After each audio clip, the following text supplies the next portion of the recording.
Okay, good afternoon and welcome to the author of Path to Freedom. We have Barry, now I've got to say your last name, Magliarditi. Is that correct? Perfect. Nailed Yes, it. did it. We're here today to talk about the launch of Barry's new book and also to talk about all things vision. If there's anyone I want to talk about vision with, it's Barry. Barry's taught me everything I need to know in my business about how to find my purpose, my core values, my vision. So I want to share his words of wisdom with you today. How you doing, Barry? I'm doing great. Thank you so much for that beautiful intro. That's okay. You deserve every word of it. Now, I'm one of the few lucky people to have been privy to the book prior to its launch. Yeah. It's in pre-launch at the moment, so I've read the manuscript and I just loved it. The path, the steps. It's just what people need. Small business owners need to have a system in place that they can follow, something that gives them a guide. Now, that's what the Path to Freedom was for me. Did you want to give a rundown of what led you to the steps and what led you to your Path to Freedom? Yeah. I guess, funnily enough, it started off as a lead generation campaign about 5 years ago. So, I've had a coaching business now for maybe eight and a half years. Never started in business, and I talk a bit about that in the intro, kind of where it started for me. I actually failed pretty bad in business, and so never in a million years did I ever think that I'd be a coach of business owners. Uh, A good one too. it kind of happened. It happened to me. I definitely never chose it. But I guess, we were looking a few years ago I was making nearly $1 million a year. I had, I think, 15 clients at the time. I was working 2 days a week, and I was like, wow, I feel I need to help more people. Like, I've got money, I've got time, I feel I need to help more people. And so in order to do that, we needed to start to work out how to advertise online. Yeah. And so I just come up with this title, 9 Steps to Systemize Your Business. And I went through and worked through, like, what are the steps back then? And it's funny how that sort of intuitive notion or decision, 5 odd years ago, then formed a core, I guess, methodology we teach now at the Game Changers. And Yeah. how we've just further embed that, not only in our businesses, but our client businesses too, and have gone a hell of a lot deeper than the initial kind of 9 steps of what it was. But I think the most important part, Nicola, is that the steps are useless without the psychological shifts that the business owner needs to make. And that's where I think that there's a core difference in this book.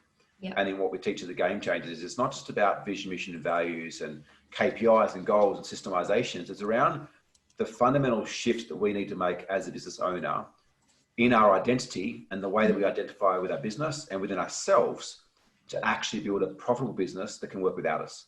A lot of people have profitable businesses, but they're stuck working in them. And the moment they go to shift out, they kind of self-sabotage. And many don't work in their business, but aren't making any money. That's exactly right. I mean, that's what I found only probably a year ago before I found the system and the steps.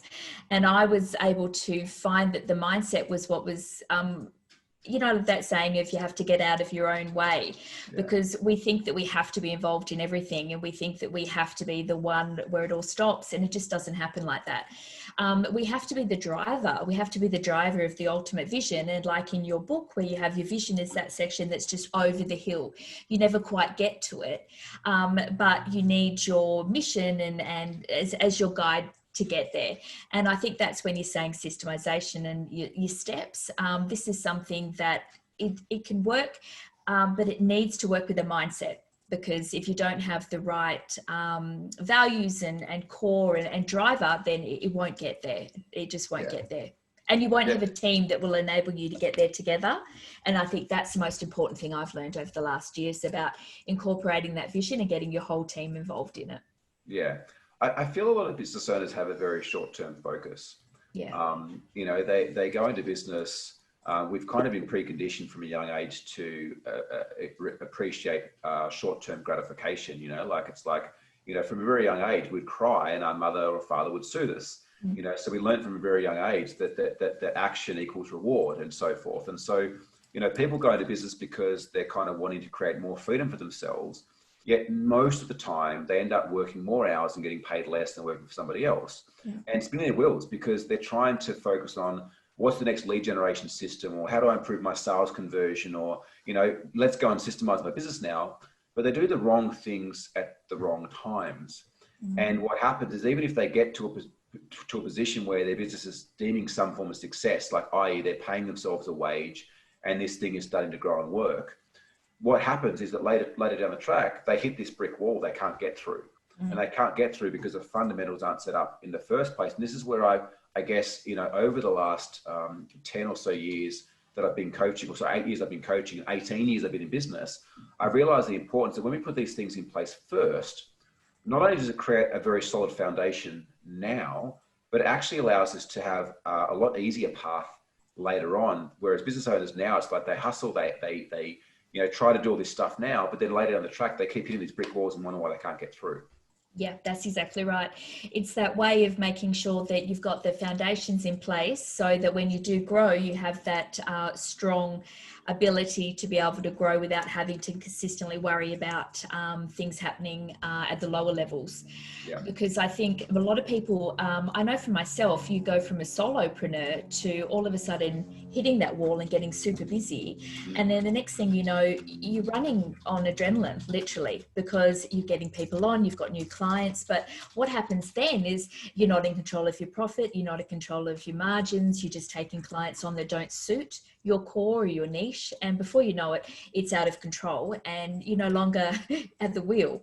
And I think that's where your book gives the steps, especially for people new to business that can do it from the beginning, or those like myself that have been in business for, say, 5 or 6 years, that can then go back and reestablish those processes and make sure that they can then get a vision that their whole team can go with and the processes to back it up. So I think it's invaluable that people have your book in regards to small business and have it as a Bible to allow them to go through those steps and not miss any, and allow them to have that foundation. So it's wonderfully written in that regard. It's not one of these books where you can have so many chapters of things you don't understand. It's written in a way that is systemized and you can flow. And I think that was a job well done in that regard.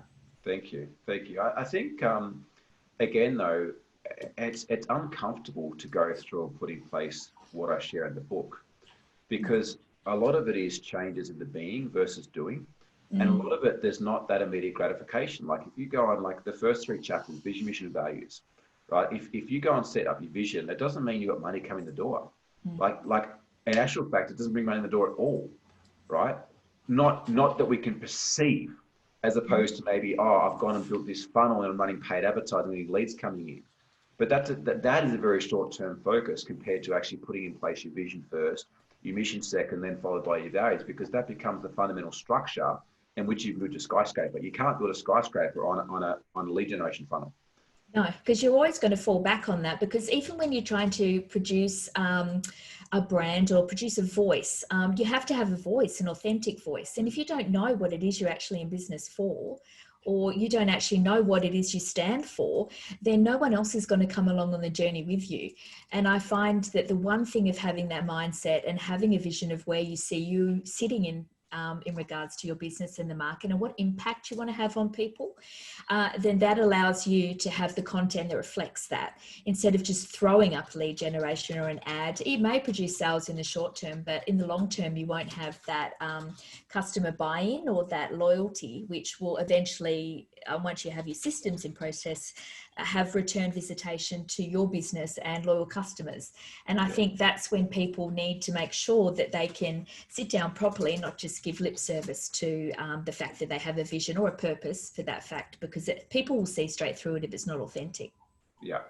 And you're exactly right. I think like if you grow a business properly, as you're making more money, you should also be having more time. Yet time and time again, I see business owners that start making more money, they start having less time because they're stuck in this old paradigm of like the employee mindset. You know, we most of us have started off being an employee for someone where the more hours we work, the more we get paid. Yet that mentality is what keeps business owners stuck and what keeps business owners not achieving their full potential, because there's this unconscious bias that means like I have to work to get paid. Yes. Right. Whereas that's not the way to grow a successful company. And so if your company's growing right, I honestly believe as you make more money, you should be getting more time. But it's through doing things the right way, which is first and foremost, like getting that solid foundation in place around vision, mission, and values, around goal alignment, and then rolling that out throughout your team. Yeah, and with regards to team, do you think the small business owners should they involve their employees in the production of the core values for the business, or is that something that needs to be firstly driven by the owner's purpose, their own purpose in Yeah. life? What they see they want to get out of life. Yeah, it's a great question. And it's six to one, half dozen to the other. It depends on the size of the business. Like for me, I very much involved my team early on, and we had a process where we kept on refining the values every quarter for almost 2.5 years before we landed on where we're at right now. And in that period of time, we had staff come and go. Looking back now, my recommendation would be is if you've got a large organization where you've got levels of management in place, absolutely involve the top tier managers. But it shouldn't be a process of like making values. It should be more of a process of discovering values. And that's what I've kind of learned going through the time is that, we put these values in place and they kept on changing. What we've actually landed on is what was discovered within the business, not what something we created. Yes. And so I think if you're a small organization, you need to look inside yourself and discover what it is for you. Right. And it should be 3 to 5, I think, maximum days for an organization. But again, if you're a larger organization, absolutely involve your senior leadership team. But I don't think necessarily to every staff member at every level, because, if they're a staff member that's there on a casual job or they're going to, come and go, like, do you really want their essence, their input of something that you're trying to create long term? Yeah, and that's right. And I mean, ultimately, the vision needs to be from the visionary, doesn't it? It needs to have that vision, and then to incorporate the team within that that culture, so that they all buy in. Yeah. But it can't be. It has to have some impact, and they have to have some say. But yeah, it definitely has to be something that everyone can buy into. But it doesn't have to be lip service. That's what I don't like. Companies just throw in these generic things that are very lip service, and they don't really mean it. So that's why I think it takes, you can't have things you don't really believe. So I think that's right. If you can have your team and you can adjust and your team grows, then those values may grow and grow with the team. And I think that's imperative that you're all involved in that process. Yeah. The way that I talk about it, I'll just show an image here over the shop. So that's the image there that I've got in the book. And the way that I talk about it is like this, is that, up the top here, the sun and the horizon, that's kind of like your vision. So that's the thing that it's like the rainbow, right? Yeah. You're constantly striving to find the end of the rainbow or to find that sunset, but you can never quite catch it. Right? That's the vision. That's the thing that's bigger than you, right? It's very different to a monetary goal that, like, I just know so many business owners that chase materialistic things and wonder why they stagnate or plateau. Yeah. Right? The vision should be something far greater than you, and I dive like a whole chapter deep into that. The path here in the middle, right up the mountain, is what I'd call your mission or your BHAG, your big hero audacious goal. That should be more so set like a goal. It's got a defined start, it's got a defined end, it's measurable, it's tangible. You know exactly what it is. Your team's able to move towards achieving that. And the mission, you should know that if you achieve the mission, you've taken a big leap forward towards achieving your vision or your legacy, right? The compass here, though, which is what we're just talking about now, the compass here, this represents your core values. So this is what lets you know along that journey whether we're on path to achieve our mission and to move towards our vision of sunset, or we're off course. So the values act as that guiding principle that guides the behaviors and the habits of the organization, whilst the mission is something that's achievable. The vision is something that's intangible and that you're constantly chasing.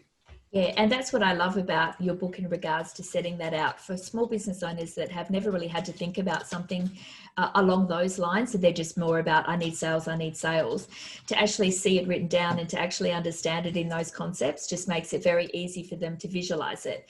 And that's what I tell my clients as well, is the thing is the vision is that thing over the hill from reading your book, and your mission is the guidepost there. Your core values are the compass. And then also any decision your staff make, they know what your core values are, and they should then be able to make those decisions without having you involved all the time, because they know what the company as a whole, what they stand for.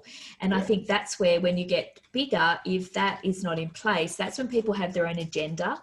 And a lot of places can then have managers or leaders that have their own agenda, and then it tends not to be cohesive as a company. Yeah. And I find that that's where if you can have those core values in place and the buy-in from your team, then that's less likely to have an impact as you grow, because those people will grow and the vision will go with them. I guess it's funny. I just had an analogy drop in while you were sharing that. It's kind of like, imagine planting like an oak tree, right? You don't just want to go and plant that thing at the front, like wherever you choose of your house, because, you know, eventually it's going to grow and it's going to get so big that you're not able to move it that easily. Like, sure, you could move it, but it's going to take a lot of work. It's going to be expensive, and there's a chance the thing might die in moving it. And I guess, like, when you look at growing a business, it's the same thing. Like, you want to make sure that where you're planting the tree, like where you're planting that vision, is what you're hoping to ultimately grow into. Now, it's not to say it doesn't shift and evolve, but you raised a beautiful point that, you know, without having a vision, mission, value in place, you can grow your business to 5 employees, to 10 employees, maybe 20 or 30. But there will come to a point where you lose control of your employees, where you're finding that you haven't got the accountability in place. They're not doing what they're supposed to do or what they're told to do. And you kind of start to run a bit of a shit show. It turns into a circus. Now, and the common question is, well, how can I help my staff to become more accountable? And the answer is always vision, mission, values. But it's so much harder to try and insert it when you've got a tree that's 16 foot, 20 foot out the front, half grown already. It's a lot harder to move it than planting it in the right place in the first place. And that amount of effort to plant it in the right place at the right time in the first place is a lot less than trying to curb the direction of a team of 5 or 10 or 20 rogue employees that aren't aligned to anything outside of you trying to tell them what to do. And this is the thing. This is where you're able to sit back and ultimately have a business that operates as if you're there, even though you're not. You know, like, you know yourself, you attended our event last week. I didn't know anything about it. I didn't plan. I didn't organize it. I didn't present it. Like, I didn't have a presenting spot other than the opening and closing. Yeah. Yet the event still ran as if I was there. It still looked and felt and smelt and acted as if it was any other event that I had been attending or had been presenting at, because it's aligned with our vision, mission, and values. Yeah, and that's right. And also being part of that, the Game Changers team myself, it's have that thing of we all feel the same. Every business owner within that group has the same core values because we're all there for that reason. So you tend to attract people that have that same sort of mindset. And you know yourself, even clients that you bring in, that's like the book, The Pumpkin Plan by Mike Michalowicz, in regards to those pumpkins that don't help you build a big, beautiful business. They're the ones that sap your energy, that don't pay you on time, that, you know, are just toxic. And that can happen in staff as well. So I think they're the people that aren't aligned, that have their own agenda. And if you know exactly who you stand for, then we've spoken about before, when you're looking at hiring, firing staff, it's really based, it doesn't get personal. It's based on the performance of how they fit within the core values and your vision. And then, you know, are they adapting to that? Are they not? Well, then that's how you know if they're a right fit. And that makes it just 100 times clearer for small business owners when they're looking at building their company or their business in bigger, and they're trying to get the right stuff. Every decision should be based on your vision, mission, values. Every decision to do with marketing, to do with sales, to do with onboarding clients, to do with recruitment of staff, to do with remuneration, to do with performance, like everything is pinned off those core things. Yet I think that often we have this narrow mindset of like, oh, it doesn't pay the bills.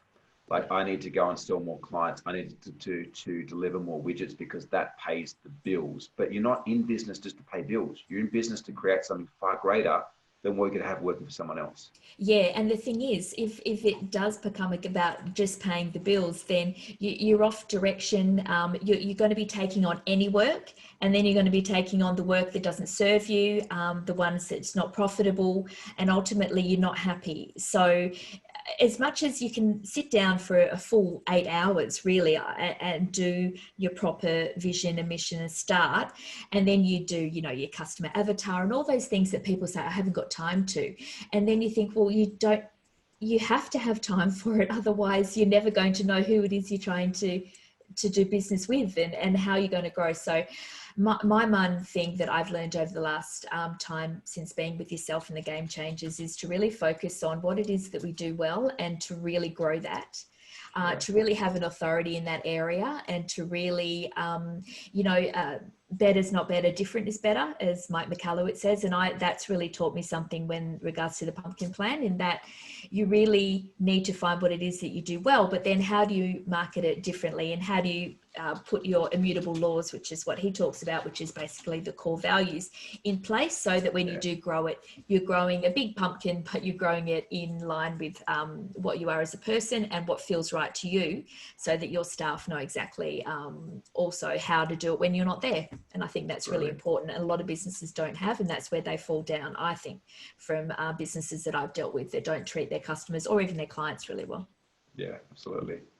Yeah, and I just think what's important, if someone's stuck on their statement, like their mission statement, because people get confused between a vision and a mission. That's always questions that I get. And that's why I like to explain the sections from your book in regards to the vision is something you never quite achieve, like, wanting to solve world hunger, that sort of thing. You're never going to achieve it, but you can work towards it. Absolutely. And a mission is on your way there. So when somebody's doing a mission statement, what are some of the ways you can help them dig deeper into that statement to actually flesh it out a bit from their overarching vision? How do you get them to then break it down into a mission that's, relatable and they can actually try to achieve? Yeah, good question. In the book, we actually give, after every chapter, we give basically how to. So how to create your vision, how to create your mission, which is a step-by-step guide to go through and do that. I guess the biggest thing is once we're clear on what that vision is, or at least like your vision and mission will constantly change. That's something that will keep changing as you keep evolving and keep becoming clearer on your path. I guess, imagine you jump in the car right now, it's pitch black and you turn the lights on, but you say, you know what, I'm not going to drive home until I can see the whole journey ahead. The lights provide you with just enough view to safely continue to drive, seeing just enough of the road ahead. And I guess your vision and mission will change in that way as well. Yeah. If you're clear on your vision, though, it's a matter of kind of asking questions like, okay, if we were to take a significant step towards achieving world hunger, what does that look like? And how can we start to tangify that? So it might be to distribute 100,000 meals to the homeless in 2020, for argument's sake. So you start looking at, well, what's a chunk that we can achieve that moves us close towards achieving that, that's measurable, right? That's specific, that's realistic, and there's a time frame attached. So a mission might be to, grow our client base from this number to this number by this amount with a net promoter score of 8. A mission might be, as I said, to feed 500,000 families across Australia, by the 31st of December 2020. So it's starting to become a lot more specific. And I guess the biggest thing I'd say is progress over perfection. Right? What stops a lot of business owners is trying to get things right. And it stopped me a lot trying to get things right, trying to get things perfect. It's like, oh, what if I put this down? It's not the right thing. It's like, what if I put it down? It's not the right thing. At least I'm moving forwards. So remember the analogy about turning the lights on. It's like, just get in the freaking car, start the engine, turn the lights on, and drive it as far as you can see. And then if you need to stop again to think things through, to make new decisions, do so, and then drive again. Like, you don't have to have the whole journey mapped out to take the first step. Like, go with what you've got now. If you haven't got a great big grant, like if your mission is just to earn $200,000 a year and retire your partner so they don't have to work anymore, that might be where it starts for you. It doesn't have to be something to solve world hunger. It just has to be something that you can aim towards and that you feel excited about achieving.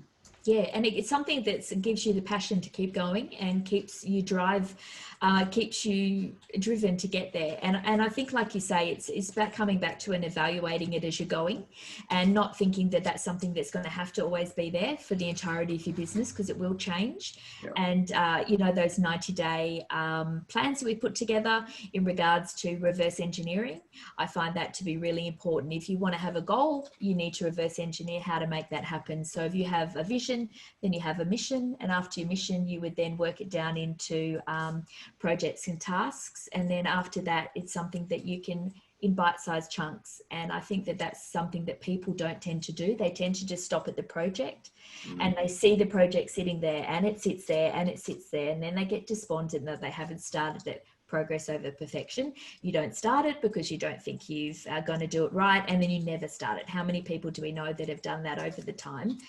Me included, on bits and pieces. But I've really found that progress over perfection's been my mantra the last 6 months, because otherwise, if you don't start, or at least try and put something down on paper, it's like writing your book. If you could have procrastinated forever, but you decided it was a time in your life to sit down and actually put down all that experience.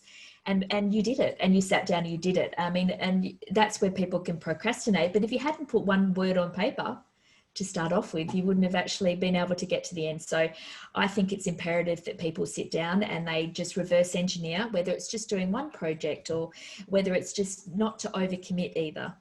Yeah.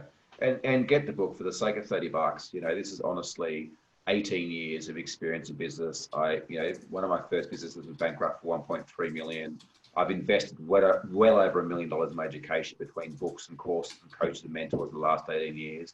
And for the sake of $30, it's like you get to overcome a lot of that I've had to do the hard way. And it's not like my opinion on things. It's things that we've used and proven time and time again with businesses we've worked with. Yeah, that's exactly right. And I can attest to all of that. In nearly 11 months, in my mindset has just completely changed on how to grow. And it's all about progress over perfection. It's just about vision. It's about trying to get all of that stuff I'd never taken the time to actually do because I'd been too busy just treading water. So highly recommend. I've read the book. I love it. I mean, I live it daily with the game changers as well.